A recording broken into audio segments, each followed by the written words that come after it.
Hello and welcome to the Health Oddity Podcast, episode 249.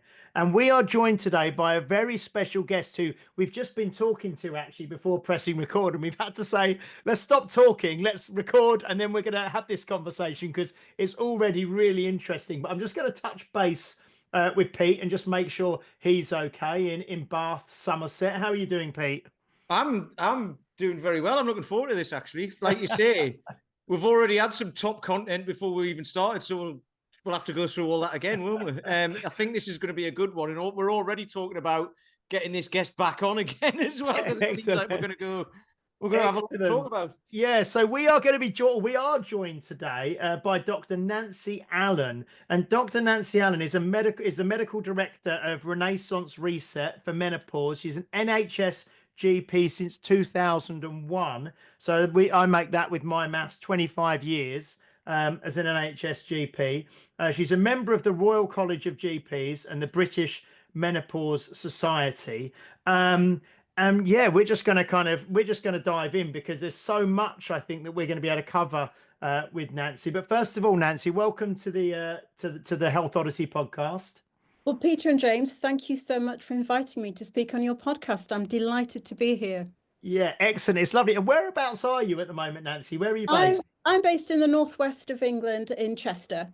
Chester. Okay, excellent. Okay, fantastic. So you have been an NHS GP for the last quarter century. Oh, no. Steady on, James. Sorry. Okay. And I'm going to start by, usually we kind of start by kind of asking like the guests that we have on, maybe, right, well, tell us about your background and how you got to where you are. But we're going to kind of kick off really and just ask you, because just before recording you mentioned the kind of the hormonal shift that both men and women have in midlife, and why it is that within your practice as a doctor you've gravitated towards this kind of you mentioned menopause and andropause, I think is the male equivalent. What is it within your practice that saw you take such an interest in this kind of midlife stage for your patients and for the population in general? Well, to be very honest, it's something that's very dear to my heart because when I was 42, I had two children in primary school, and I was hit with the perimenopause. So I was starting to get aches and pains and hot flushes. And in my mind at that time, I was very anti. They drummed it in us. There was a study that said HRT caused breast cancer, and I thought, no, I can do this without HRT or anything like that. But my sleep was affected. I had a male patient on the couch, and I was examining him, and my glasses steamed up due to a hot flush, and it was so embarrassing. That was the melting point where I said, I can't continue like this. I've got to do something about it. And I was just all over the place. And even despite my medical training, it kind of threw me. And it was a long journey. I gained a stone in weight, and it was just like I had no control over my body. And I was just gaining weight. I didn't do anything different, didn't eat anything differently, but yet I wasn't the same person. Brain fog, all of that. So I managed to understand a lot of factors that have changed, where I'm now healthier than I was when I was in my 20s. I'm fitter, healthier, metabolically. I'm 33 decades younger than my chronological age. So when I was when I was in hospital medicine, I was on a geriatric ward, which is care of the elderly. I was first introduced to the concept of something called a chronological age and a biological age. So chronological age is how old you are on your birth certificate.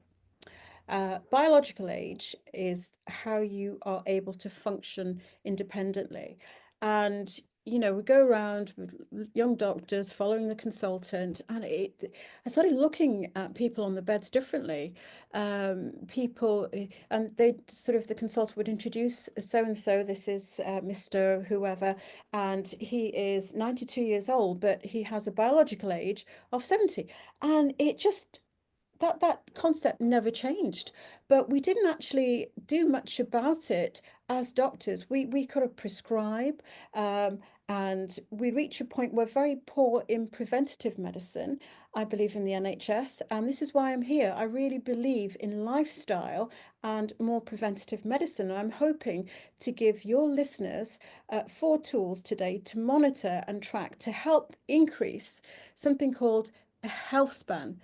Our lifespan is increasing anyway because we prescribe more, we sort of have more support, but it's not about your health, your lifespan. You don't just want to live longer, you want to be able to live a healthy life as independent as you are today. So I'm sure Peter and James, you have things that you love doing. You don't want to lose that when you hit a certain age. So in the UK, I'd like to imagine what the average lifespan is at the moment for males. There's a difference between men and women, but what's the average lifespan for a man? You're both blokes, so what's the I UK? think I was going to say it's around the like late 70s to early 80s now, isn't it? I think. It's currently 83.5, so just under 84. But guess what the average health span is? I'm going to say So, 60. so is this the age up until when you start to deteriorate health-wise and you're taking medications and all this sort of stuff? Is that Well, with the health span is when you're healthy, you do what you do at the moment. Hmm. Your health hasn't impacted Mm. so you want to go for a walk, you want to cycle, you want to lift your shopping, you Mm. want to vacuum, you want to go on a holiday and Mm. trek. That's your health span, where you can do everything you want to do without impacting Mm. your activities. So what So we yeah, like Pete said, probably like what mid 60s maybe. Yeah, that's true. It's 63. But if you look at the numbers, that's a 20-year gap Which is a between quarter of your life, which is a lot, isn't it? Well, I don't know about you, but I don't want to spend, working really hard, long-hour days for 6 decades just to sort of spend the next 20 years after, even before retirement, where I'm not able to do the things that I'm able to do, where I'm able to work or contribute and be part of a community and, go out to the gym and swim and just do the things, walk with my kids and do the things I enjoy. So that's the essence of this podcast, is to talk about how to narrow the gap, that 20-year gap between your health span and your lifespan. Excellent, I love think it. this is funny because everything you've said there, we've spoke about before, but obviously we'll speak about it in a different way with you probably because everyone has their own views on it and stuff. But we use the saying a lot of what does it look like in 20 years? So what you do today, what does that mean in 20 years' time? Do you know what I mean? So like what you eat, what you exercise you do, how hard you work, how much stress you're under, all of these things. And what I think is interesting, what you said there is like you're on the ward, the geriatric ward, and there's people who are 92 who've got a chronological age of 92 and a biological age of 72. So in my mind, you'd say you'd find all of these people and say, right, what have they done for that to happen? And then you try and educate the younger people to say, this is what you do. So I mean, how do, like you said, you've got 4 tools to help people with this as well. So it's like, have you asked these people, and do you, is this where the tools have come from? No, well, I tend to sort of look at numbers and evidence-based medicine. When you sort of, by the time they're on a hospital bed, they would have had some adverse health event that's put in that position, and they tend to be quite vulnerable and out of their depth, and generally speaking. But the information I'd like to share today is evidence-based medicine, which is really interesting. And one thing that we don't really talk about to our patients is brain health. So we'll start from the top. We'll talk about brain health and how that can improve your health span. So it's very interesting because a lot of people, unfortunately, in the UK have dementia. So at the moment, 4.2% of the people above the age of 65, which is 11.2 million, are registered as having dementia. Wow. Yeah.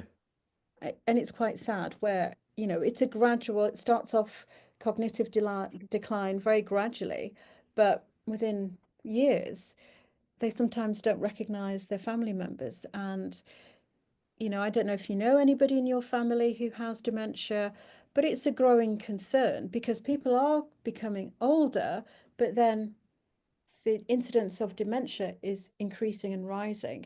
So brain health is so important. I want to focus on brain health. And we have identified, the Lancet have done a commissioning study that have identified 4 factors that listeners can identify and improve on to reduce their risk of getting dementia. Because I'm sure there's somebody out there that has a mother who has dementia, or an uncle or a grandparent, and in theory, that would put them at higher risk of getting dementia. So these 14 factors can be modified to help reduce their risk of dementia. So just focus about brain health, and then we can talk about the other things.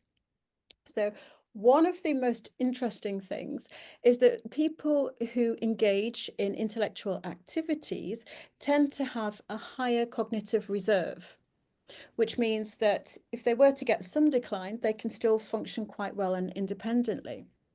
So I think it's very important to keep, even let's say you're in your profession and you're stable, it's so important to continue to learn something new, even if it's a dance routine or a new language. Learning is so important to reduce your risk of getting dementia. So that's one thing. Another thing that's really, really interesting is that alcohol, unfortunately, increases your risk of getting dementia by by double, but by 3-fold. So it doesn't have any sort of nutritive benefits to the body.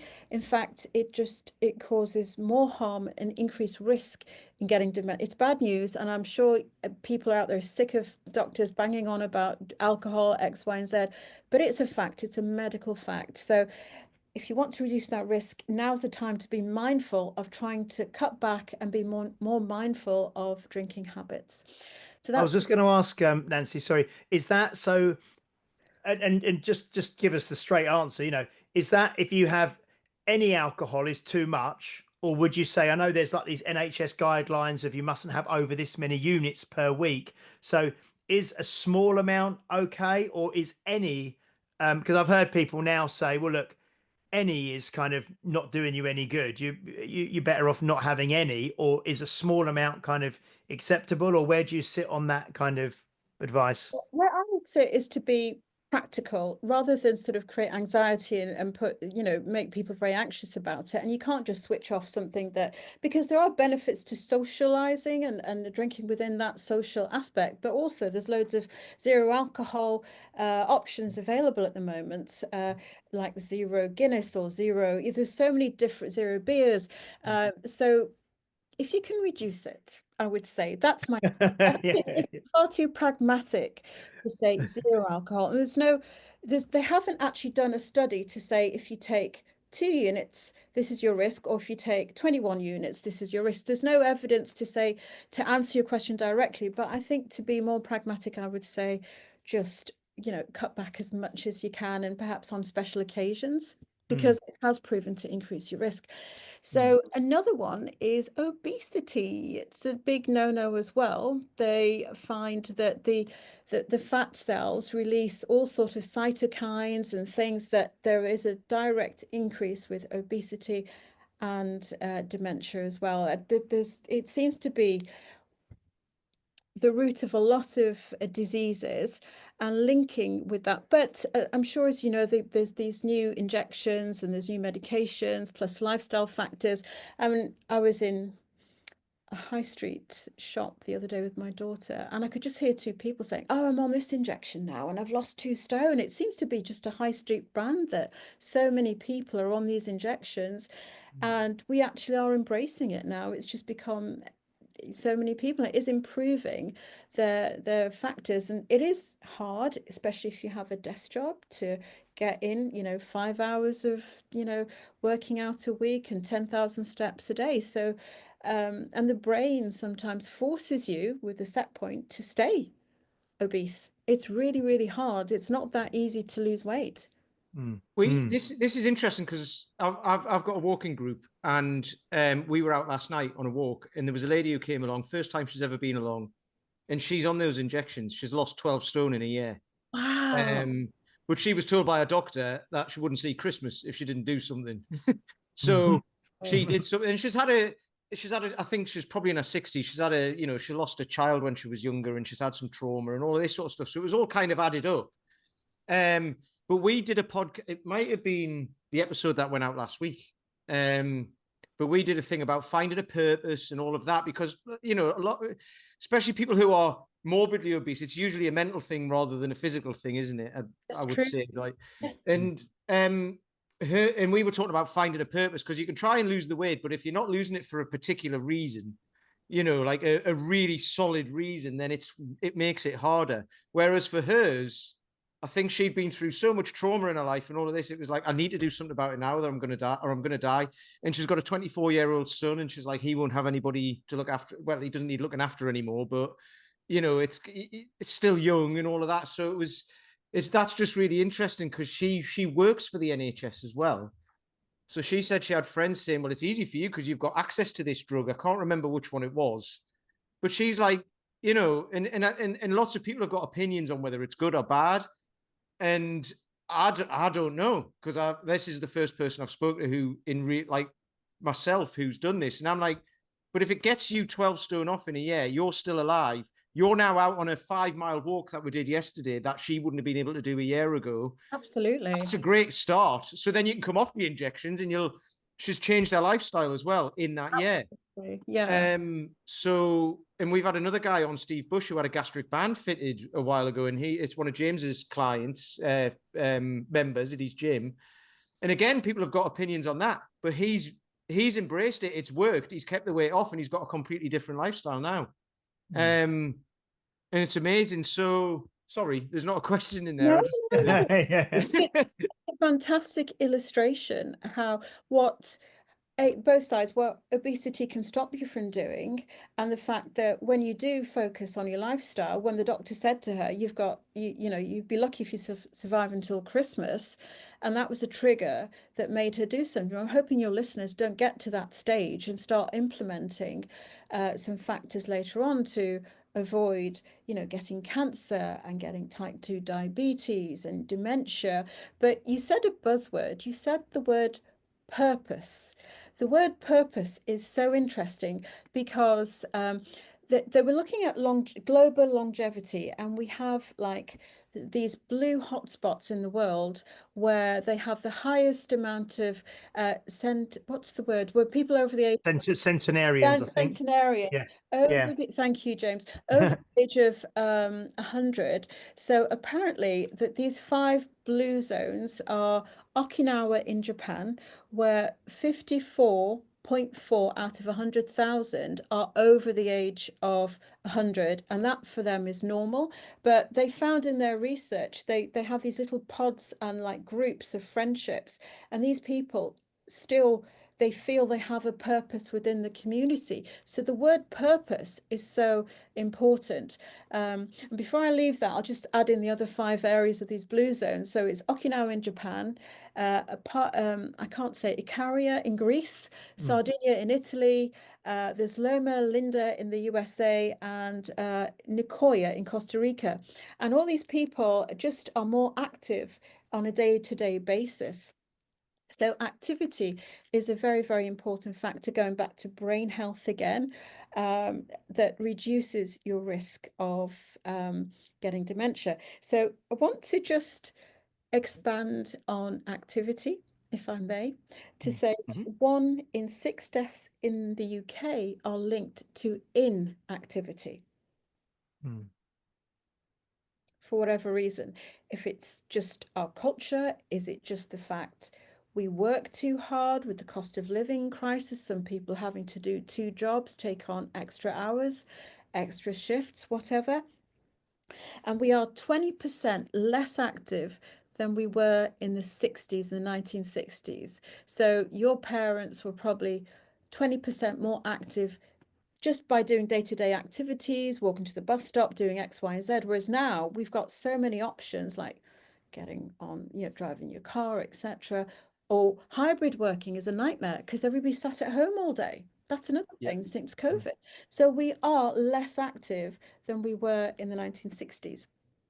So And they're saying that you can improve chronic diseases. And when I say chronic diseases, things like diabetes, high blood pressure, and obesity, and non-alcoholic fatty liver disease, all these are silent killers by being active.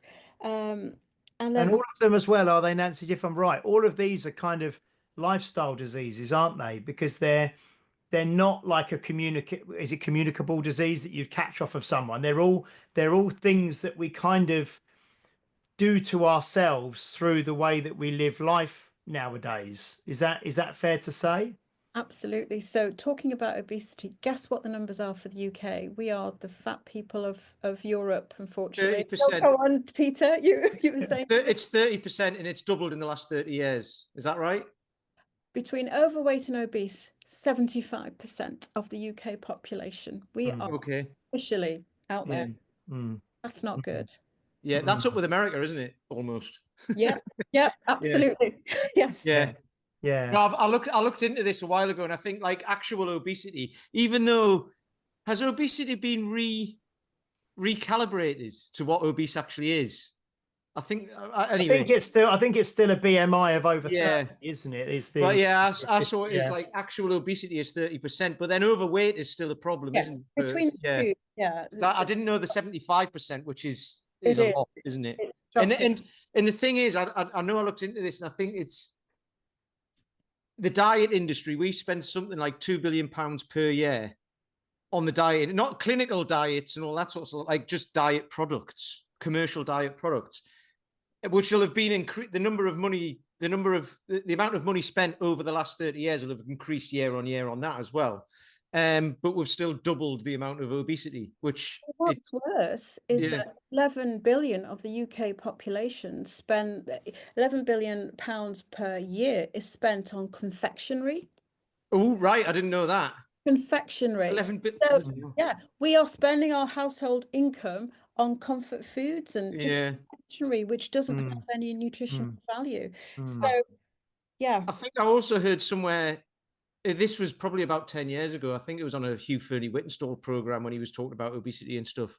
And I think it's something like 10% of the NHS budget is spent on just managing type 2 diabetes, not even looking at the causes or anything, just managing the symptoms.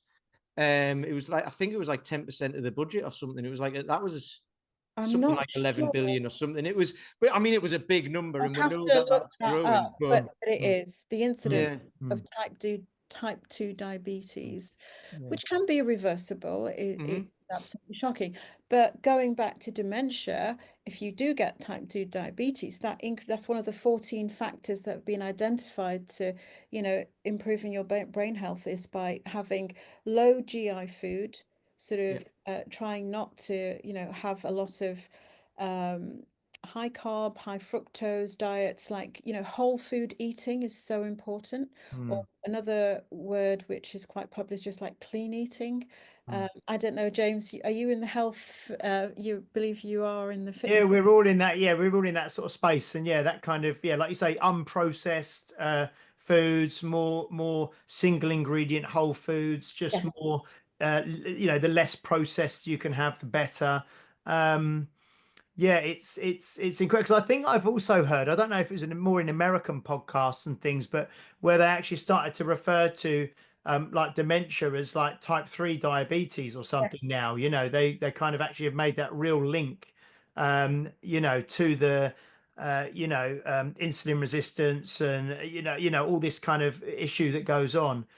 So with the dementia, then we've got the three things that you said. I think you might have said that there was four, but I've written down continually learning and stimulating the brain and using the cognitive function, reducing the amount of alcohol that you have. Yes. Now, Obesity is another big risk factor that you said. yeah. Was there something? I mean, I know There's a I tool I want to give you, yeah. which was fascinating. This is when I was just reading up to do this episode with you, which was intriguing, which is depression. So depression has an increased risk of dementia. Mm. So how do you know if you're clinically depressed? No idea. I don't Well, know. This is the one I want to give you. It's called, I can send you a link and you can put it in the show notes, hopefully. It's called the PHQ-9 questionnaire. So it's on Google. You can just put PHQ-9 PDF and you can print it off, answer it, take it to your GP and go, here you go. What do you think I should do? That will just gauge if you do have signs of depression, but it's things where you feel low in your mood, poor motivation, you just feel quite sad most of the days. But depression, there's a direct link. If you are feeling depressed, you really need to reach out and do something about it. So that is an actual, because if you don't treat it, and unfortunately men are the least people to, I don't know, is it a macho thing? Men, they just do not, they come into me looking guilty in the clinic and say, my wife said I should come here, they just like concede and just like, it's not me, it's somebody else forced me to come in. And I don't know why men just don't like coming to the doctor. Is it a theory? Anyway, my experience in this is it's because men don't talk about things. They go out and talk about football. Why? Women will go either to the pub or to the coffee shop or whatever, or in a book club or whatever it is, and they talk about things and you talk about feelings and all of that, and men don't. And like I said, the walking group that I do, I've been building it up over the last couple of years, and we've got loads of people coming along, mainly women, because it's all about walking and talking and stuff like that, and it's mainly women. Because men will be like, well, I'll come along, but how fast do you walk? It's like, it doesn't matter. Because we'll go a distance and we'll have a chat. It's as simple as that. So it's really interesting, I think, and that's probably why. I mean, that's why I'd say why. I don't know that. I haven't got any stats behind it or anything. But what's your take on it, James? Why don't men come to the doctor? I don't know. I'm not a good person to ask because I don't think I've been to the doctor for over 20 years. And I don't know why I don't. One thing I think if I had something wrong with me, if I really felt like I had something wrong with me, I think I would go to the doctor. But because I don't, I don't. I haven't really had any need to go to the doctor. It would be what I would say. I don't know. Sort of for me, they'll come in and say, doctor, could I have a bit of Viagra? And that's when a red flag goes up in my mind. So this kind of links to cardiovascular disease. And so I'll talk about ED in men, erectile dysfunction. So the numbers are quite shocking, but 20%, 1 in 5 men from the age of 30 to 80 have erectile dysfunction. That's a lot of men. But why is that important? It's important because it's an indicator that it's sort of a precursor to having cardiovascular disease. So ideally, if one of your listeners out there has erectile dysfunction, they really need to be, and they can get it over the counter. They don't necessarily have to get it from the GP. I don't know what the exact numbers are for over the counter purchases of ED meds like Viagra, whatever that's on the that they can get. But if they do, they should really be asking their doctor for a full profile. So they need a full hormone profile, like their testosterone levels checked. They need to be checking their cholesterol, their LDLs. They need to be doing a full assessment of their blood pressure as well.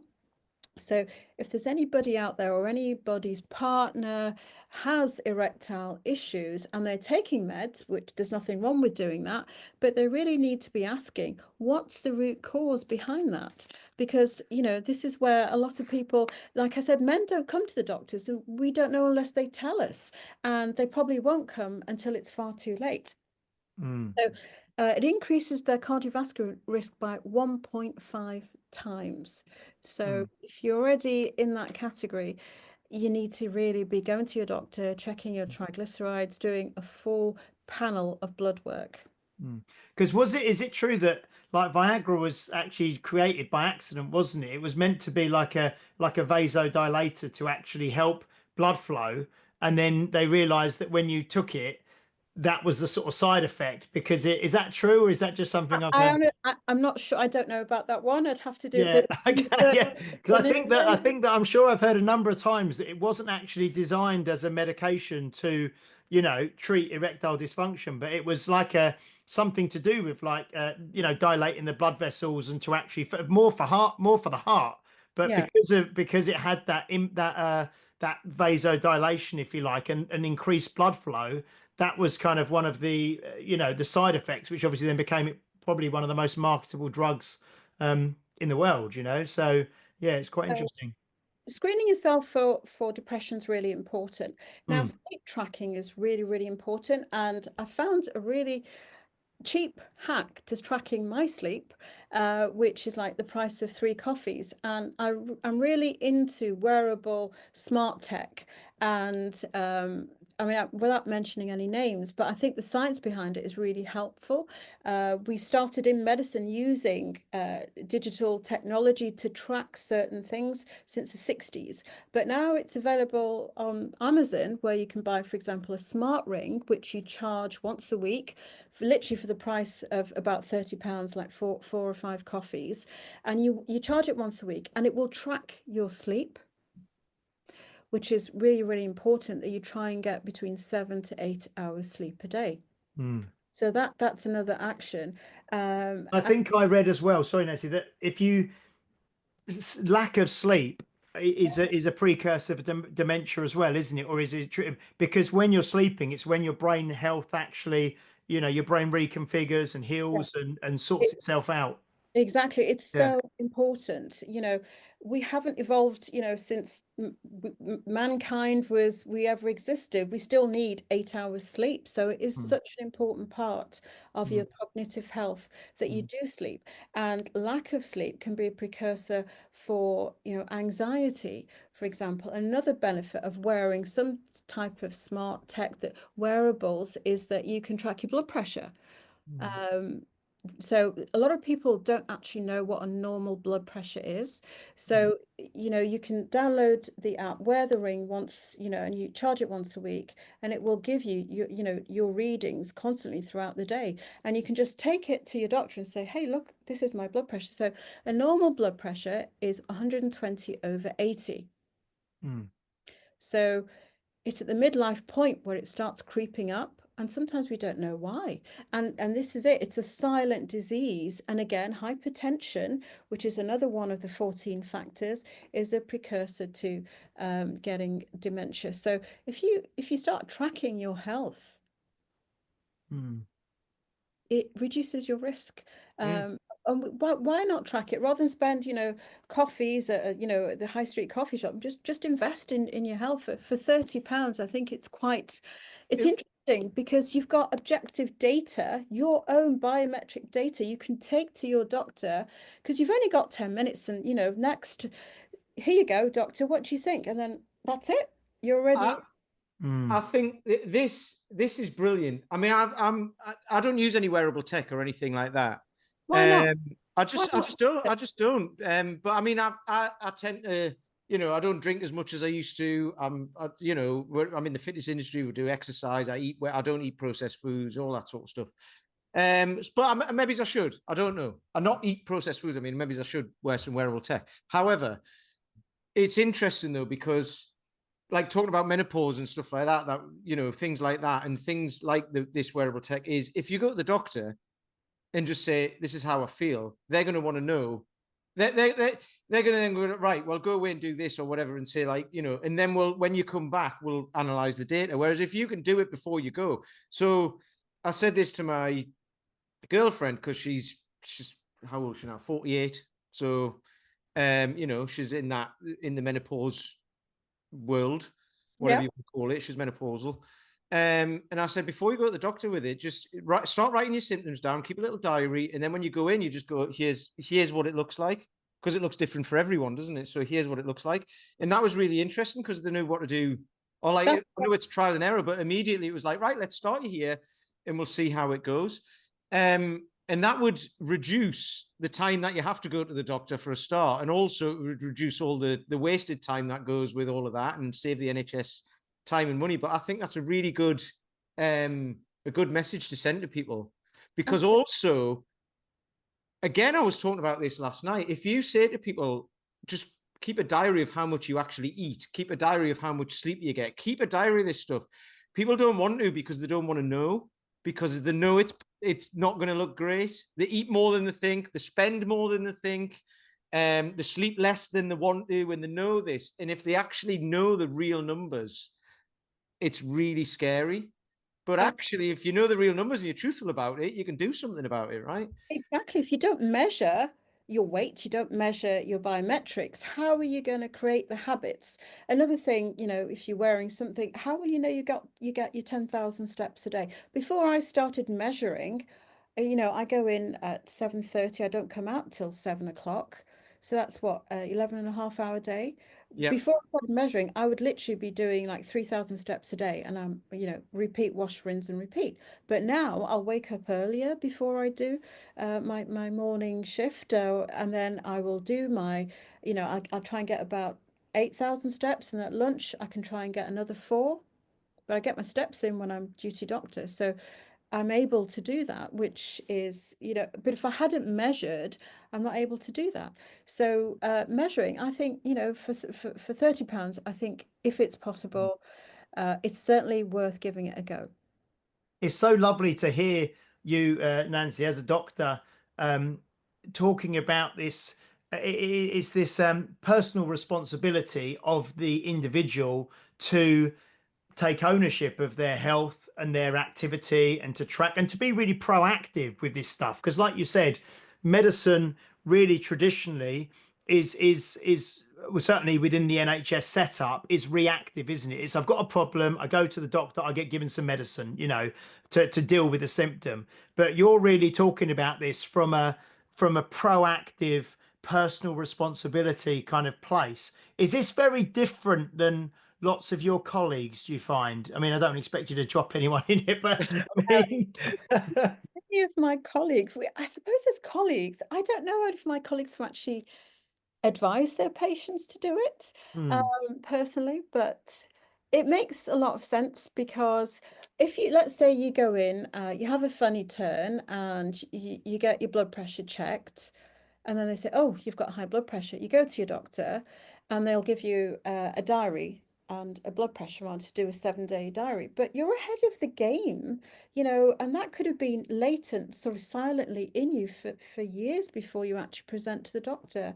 And hmm. you don't know what damage it's done to you already. So I'm a big believer in that. So going back to the dementia. Yeah, sorry, keep going off Oh topic. no, Sorry. Yeah, it's yeah, no, it's great. yeah. So social isolation, that's another factor. So I don't know, I think our society are quite cruel to people once they retire. And a lot of people have this golden dream of working really, really hard, and then after a certain age, and then retiring. I mean, I personally, I'm never going to hang up my stethoscope. I'm going to keep on going until, you know, the last minute. In fact, I would just want to keel over on my desk seeing patients. That's the way I want to do it. I don't really want to ever stop. And, you know, unfortunately, there's benefits to being productive and working and having a purpose, Peter, that word you said. I think it's so important that you have that, but everything in moderation, obviously. Mm. What can people do you think, to avoid social isolation? Go walking in a group. Yeah, okay, yeah. So yeah, brilliant. James, do you have any Yeah. tips Yeah, about? I mean, I think like you mentioned, I think that ties in with the purpose, and you mentioned the blue zones and the you know, things like volunteering, you know, like getting involved. I know that my mum's she's 74, my mum, but she's retired. She was in the NHS herself for like 50 odd years, you know, working from when she was a teenager or 20 up until she retired. But she's very active now, but she also volunteers. You know, she's a chair in a charity. She also 1 or 2 days a week she goes and works in like British Heart Foundation shop, you know. So I think it's just you have to put yourself out there, don't you? And if you can tie things together, like Pete said, the walking group, you're getting the fresh air, you're getting the community and the talking and the social network, and you're getting the benefit of walking and health and fitness as well. So I suppose it's just trying to find those things, isn't it? This is what I tell my patients. So I'll give them a pep talk, and then they'll say, "Yeah, I'll join the gym." And I say, "You don't need to join the gym. Just walk. Just Mm, walk every day. That's all you need to do, because mm, walking and just embedding that in your daily routine. So instead of can you walk to work? If you can't, can you park the car further away and walk more? mm, Carrying weights, a bit of resistance training, because I'll talk about muscle mass. Between the age of 30 and 40, you start losing muscle mass 1% every year, and that's for men and women. So mm, you need to actually do resistance training. And I know that puts the fear of God in a lot of people. The word resist, what does that mean? Lift weights. And it used to intimidate me, to be honest. mm, You'd see all these big bulky men in the gym, and I used to be intimidated by it, but I got out of my comfort zone, and I've started lifting, and I track my biometrics, and mm. it's made a massive difference. And that's part of my journey into helping me lose that extra stone that I got in the perimenopause, which was an absolute nightmare. So Yeah, I've that's seen the videos of you. I've seen some videos of you on social media, like lifting and in the gym and doing like deadlifts and squats and things like that. So, I mean, in terms of, and that's something I think is probably more. We have. You're the third female guest we've had in a row. Three very different women, but all with kind of a good, healthy, strong message towards training and fitness and women getting involved in strength as well and things like that. So for you as a sort of female in midlife, if I can say yeah, that, yeah, I am. how important is it for women to strength train? Well, if you actually, I've put a video out of me. I have osteopenia, Mm, which means I haven't got fragile bones, but I've got, like, my bones are delicate. But mm, I do resistance training, and I do all of X, Y, and Z. And I was box jumping, and I've actually videoed it. I put it out on social media, and I fell. So I jumped about a meter up on a box. And I was I gave it too much energy. I over sort of jumped, and I fell flat on my arms outstretched. yeah, That would normally be like most women, even from standing, fall, at above the age of 50, would fall from standing, or even twist an ankle, end up with plates in their leg. But yeah, I thought, when I fell, I realized immediately what happened. Uh-oh, and I couldn't control it. The inertia, I just fell flat on my face from a meter up above. But I came out, I wasn't even scratched. And I thought, thank heavens. mm, But it's resistance training. And so I get a bone scan every 3 years, because I am menopausal, and I do have osteopenia, and I've actually improved my numbers. And again, it's back to tracking. I mean, you can't actually measure your bone scan. You have to have a proper DEXA scan to measure your bone mm, strength. But I've improved it, and I can stay like this probably if I continue doing what I'm doing, because in my case it's genetic. My mum had osteoporosis, and I was like, okay, what can I do to modify it and help prevent mum unfortunately had a hip fracture, uh, mm, just rolling in bed. So and it's made me very, very aware. That's the last thing I want to do, is end up like mm. that, because it's knocked her confidence. And yeah. Yeah, so the strength training for maintaining increasing bone density and obviously maintaining increasing muscle mass, like you say, it's if you do not, it is, we mentioned that it's similar to the dementia and the brain health. It's the kind of use it or lose it, isn't it? If you're not testing yourself and pushing yourself, but if you do, then you can actually halt the decline and actually still make improvements in bone density and muscle mass as you get older, can't you? So Absolutely. I mean, there's a mind muscle connection, but not only do your muscles feed back to your brain, but it's, people who exercise don't really get depression. There's an improvement in the outcome. Part of the green space, we're into social prescribing now, green space and blue space prescribing, just walking in green areas, that reduces your incidence of that. So just that physical activity helps reduce your risk of getting dementia and depression and everything. Just activating when your muscles activate your brain, learning a new routine, jumping on I mean, I'm not saying everybody go and I can't Yeah. recommend it unless they start low and build it up. It took me years to It's box jump. it's Yeah. funny though, because with this, I find this like interesting because you've got osteopenia, I think you said, and then there's sarcopenia is the muscle loss, isn't it? And It that's is, what we're yeah. talking about, which happens to everybody, but you Yes, can reverse it as well if you absolutely. resistance training and everything.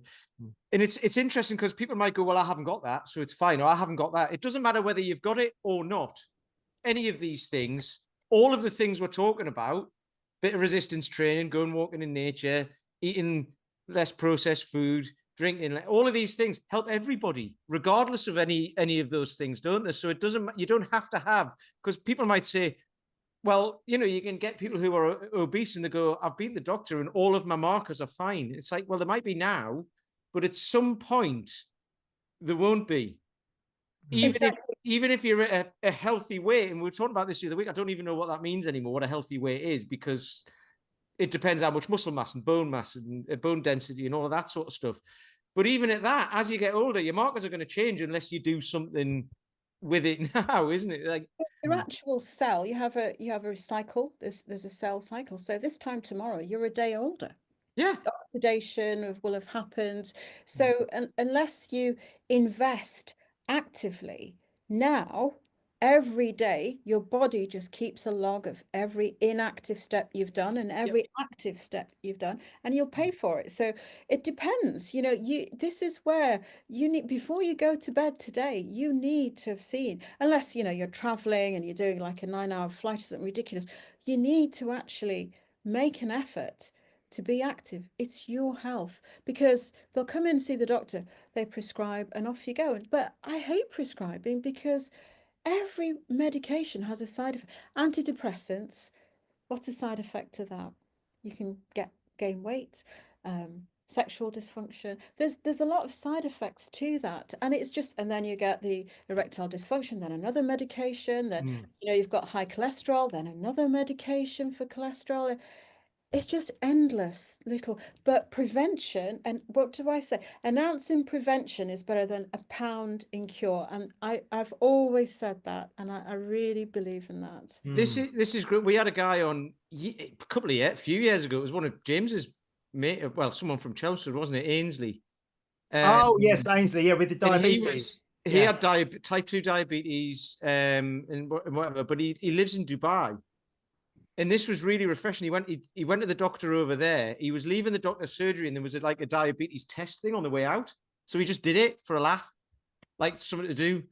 And it turned out he was type 2 diabetic. So he went back to he made an appointment with the doctor, went back in, and the doctor gave him a list. He had he wrote it down, and he just had a notepad, bit of paper with 9 things to do.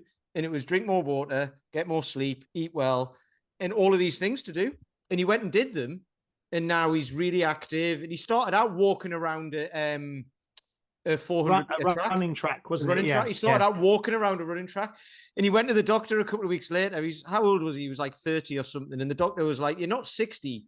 You can do more than walking." And he just encouraged him. So rather than giving him a prescription, he was like, "Do these things first. If you come back in a year's time and nothing's changed or whatever, you've done all of that, we can talk about that. But diet and lifestyle, basically." Which was great, and it's refreshing to hear it that like you say that. Honestly, it's great. Well, touching back on, I wish all of my patients, all patients had his attitude and took ownership and felt, well, I've got to fix this, rather than some people just go in denial. Yeah. They just go in denial and continue to do what they're doing. But going back to the first time I ever learned about all this was the late Michael Mosley. I went to one of his lectures about 20 years ago, and he was the first person who talked to a group of, we were junior doctors at the time. I was still maybe 1 or 2 years into general practice, and he was telling us how his patients were able to reverse diabetes through diet. And I thought, Mm. wow, that's just amazing that they could do that. And it was the beginning of me starting to tell people, but unfortunately, it's so hard to break habits. Mm. Mm. See, I think in this day and age now that I think that's obvious. But, and we talk about this, I'm in an echo chamber of, because I'm in this world. So therefore, and James says the same as well. We talk to people like you, we do this podcast, and then, like social media is an echo chamber of what you put out is what you kind of get back. Yeah. So if you talk about this stuff, you get it back. So it's like, well, yeah, you can reverse all this stuff by diet and exercise and lifestyle and all that. But that's obvious, but it's not obvious to everyone. That's the No, thing. it isn't. Um, Mm. yeah, and it's kind well, that's why we do this, to try and get people to Mm. listen.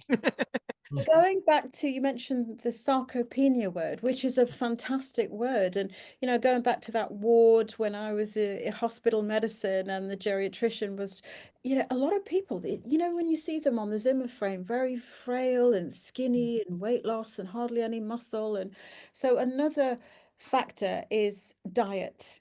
I need to talk about how you construct your plate. You don't need, I mean, I don't follow a particular diet. I just try and eat mindfully and healthy.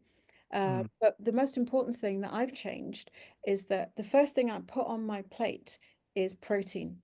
Mm. I've got to feed those muscles with amino acids, and it's in proteins, leucine, isoleucine, all those amino acids are in protein. So I put the protein on the plate first, and I aim to eat about, for me, because I lifted 150 grams a day. So the formula generally is 1 gram per pound of body weight. Mm. Yeah. So I worked it out and I measure it. So I'll think, okay, I'll have a few eggs in the morning. I'll have a protein yogurt, and then for lunch I'll have fish or whatever. But Mm. that's how. And then I add on, the extras. But the first thing that goes on my plate, even before the veg, is my protein. And I've taught my children that as well. I Mm. look right. What you just said, 150 grand. Most people will look at that and go, that is loads. But it is for most people, because most people don't eat that much. And you've just said another thing there as well. This lady I was talking to last night, who's changed her lifestyle and she was using the injection. She's lost 12 stone. She says, "Oh, I only have like 4 eggs a week now."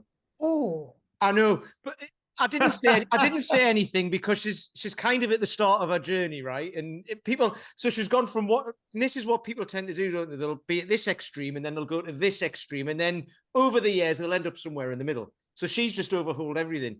But I found that really interesting, because like a lot of people have still got this phobia, whatever you want to call it, misinformation about eggs. And I'm picking up on that specifically. There's lots of other things like saturated fats and all that, but it's all from the 80s, isn't it? I think it when, is, yeah, absolutely. Yes, yeah. It was the 80s. It was all about low fat, low this, low that. Natural fact that they're healthy fats. They're good for you. Mm. yeah. So using eggs specifically, we don't have to stay long on this, but what's your stance on eggs? Being a medical doctor, to tell people, because we've mentioned it before, but you An know, egg has, I look at an egg and I think of how much protein's in it, 6 grams of protein per egg. yep, So that's how I look at it. And, Mm. it doesn't cause you any harm. Now, I must say one caveat. If somebody has chronic kidney disease or they've got a compromise in their renal function, they would be excluded. They can't right, have a high protein diet. They need to then consult with their GP. yeah, So Mm. I would generally go to your doctor, get a well woman, a well man check, make Mm. sure everything's okay. Mm. Everything's, So would you say, is that where some people get the notion that if you eat too much protein, it's really bad for your kidneys? Is that where that comes from then? Because if it someone used has already got a kidney problem, it'll yes. be a problem. But if they haven't, it isn't. Is that right? So if somebody has a kidney problem, they're a different set of people. But it's good to go and get yourself checked out at your doctor. Why don't you go and do a health check? Mm. Yeah. The NHS does it for free. If not, you can get, there's loads of little blood tests you can do privately if you can't be bothered, going to, or it's hard to get an appointment. It's not easy to. I've got to put my hand up and say that 8 a.m. Bottleneck is a nightmare and it puts a lot of working people off. But there's alternatives, you know, private options. You can get your blood work done there. So, but just another little tip for people here. If there is a way of checking if you have diabetes, which will cost you £5. So you can get a urine dipstick test on Amazon for about £5, and a healthy person shouldn't have glucose in their urine. But you can actually buy a urine dipstick yourself and test your own urine. And if it's positive for glucose, you need to go and have a conversation with your doctor. And is that like a fasting glucose? So would you do that in the morning No, just or do any it. time? No, just Yeah. any, you know, just a sample of wee and just dipstick it. Yeah, positive or negative.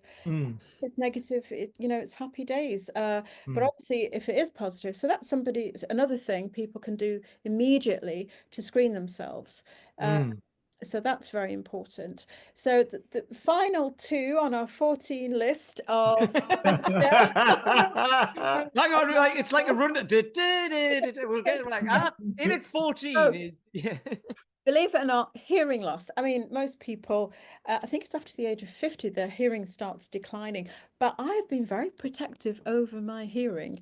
So if I go to you know, sometimes you go in the gym and you put your AirPods in, your earphones, and I try not to, you know, on my wearables, I'll monitor my decibels, and it will tell me if it's too high. Because if you do expose to very high decibels for a prolonged period of time, you do get hearing loss. So that's something that's monitor the decibels around you, and wear ear muffins if you can, or ear protectors to screen yourself from, you know, high decibels.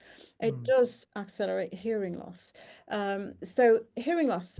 So people who haven't got a hearing aid and just ignore it are at high risk of getting dementia, and also uncorrected visual issues with their vision. So it needs to be corrected. It must be a link with the brain. I'm not sure exactly why, but they're all the factors. So I hope that has been helpful.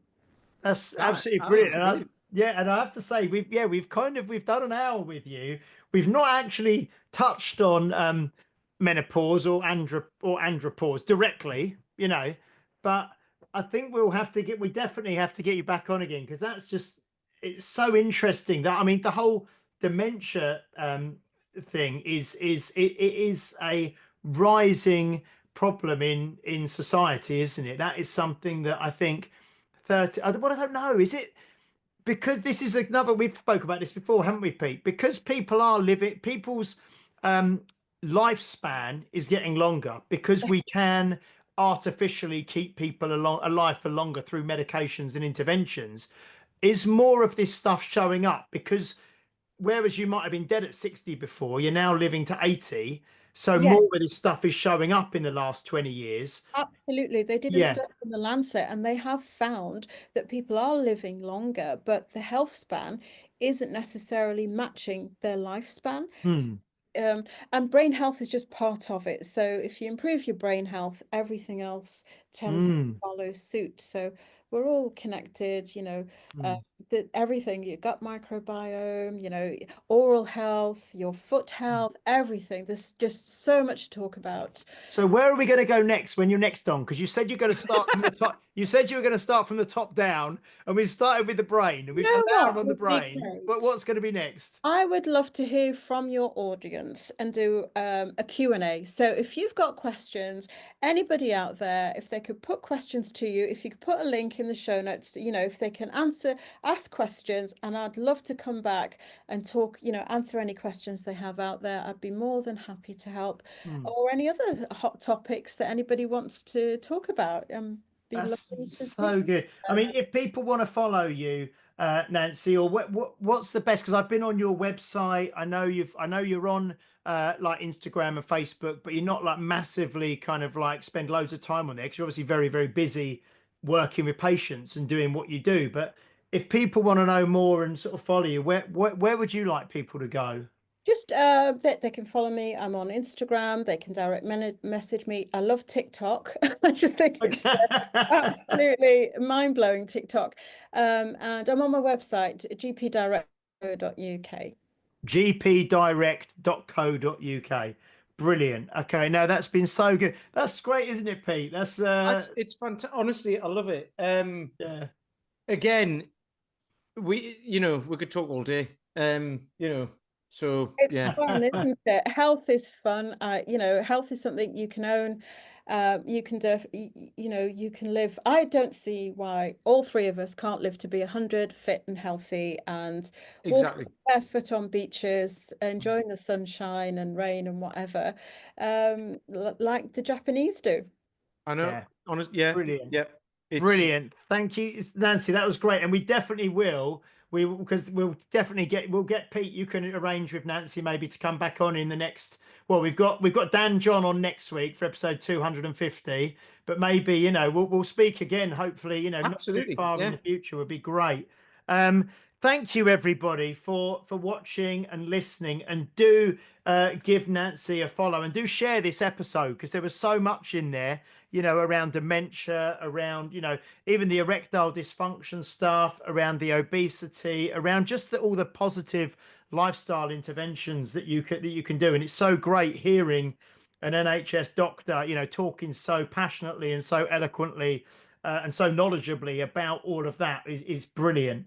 I just got a quick review to read. We've had another review coming on Apple Podcasts. It's just a quick one. It's by JB Strongman, or John Barton, and it says, such an inspirational and informative podcast. Love listening to Health Oddity. Guests are very varied and interesting, but especially love the amount of strong men, strong women guests that are on the show. From every show, I take away some interesting information that helps me in my own strength journey. So thank you very much, John Barton, for that review. If you comment, send us a message or whatever, and tell us what size t-shirt or hoodie or sweatshirt you'd like and where to post it, we'll send you out some free Health Oddity merch. So thank you. I'm gonna make an educated guess here and guess it's got an X in it. An XL. He might be. Because this is someone who lifts heavy stuff. Excellent. No, thank you so much. And Nancy, that was really great. We'll definitely speak to you again soon. Okay. It was an absolute joy. Thank you so much for having me. Oh, brilliant. And we will be back next week for episode 250 for the return of Dan John from the USA. Dan will be on with us for episode 250. Please do like, share, subscribe, leave a review if you're watching or listening on a platform that allows you to do so, especially if you're on Apple Podcasts. We're now up to 27 5-star reviews on there, so we want to get that. I'm going to say now, we want that up at 50 by the end of the year. Okay, we want 50 reviews by the end of the year. So thank you very much, and thank you, John Barton, for leaving that one. We'll see you next week for episode 250 with Dan John. Thank you, Nancy. Thank you. Take care. Thank you, Pete. You're welcome. And we'll see you next week. Bye-bye. Bye-bye.